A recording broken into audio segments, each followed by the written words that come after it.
মানে শিশু আছে, মারা গেছে শিশু আছে, তো সংবাদে বললাম যে শিশু আছে। আমি ছেলের বড় ভাই, আমি একসাথে আমরা দুইজন সবসময় চলাফেরা করতেছিলাম। গতকালকে সন্ধ্যার পরে মাগরিবের নামাজ পড়ে আমি যাওয়ার পরে ও আমার বললো যে ভাই আমি চলে যাচ্ছি। এরপরে ফজরের নামাজের সময় আমার ওয়াইফ কল দিয়েছে, ওর নাম্বারে কল দিলে আর একজন ধরছে যে অ্যাক্সিডেন্ট করছে। এরপরে তাই আস্তে আস্তে জানতে পারলাম যে সে মারাই গেছে পুরো। এরপরে পর্যন্ত লাশ আমরা শনাক্ত করেই কেবলমাত্র যে ট্রেন এবং বাসের, ট্রেন এমন কায়দায় অ্যাক্সিডেন্ট হয়েছে যে ট্রেনটা 1 কিলো পর্যন্ত নিয়ে গেছে গাড়িটা সন্নি করে।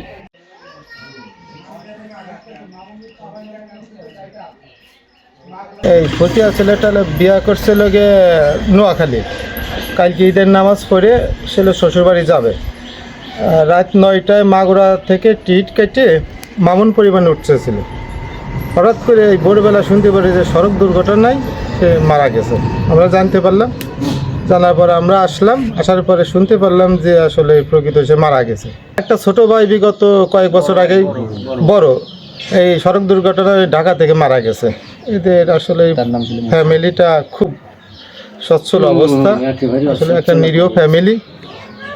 এই ফ্যামিলিটা আসলে সবাই একটা মর্মান্তিক আসলে দুঃখ প্রকাশ করছে যে আসলে এরা এরকমের দুটা ছেলে সড়ক দুর্ঘটনায় মারা গেল একই পরিবারে, এ আর বলার ভাষা নেই।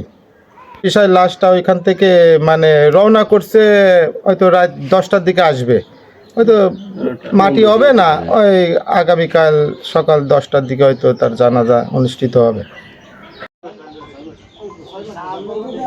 সামনে তো আমি 12 জন বলেছি।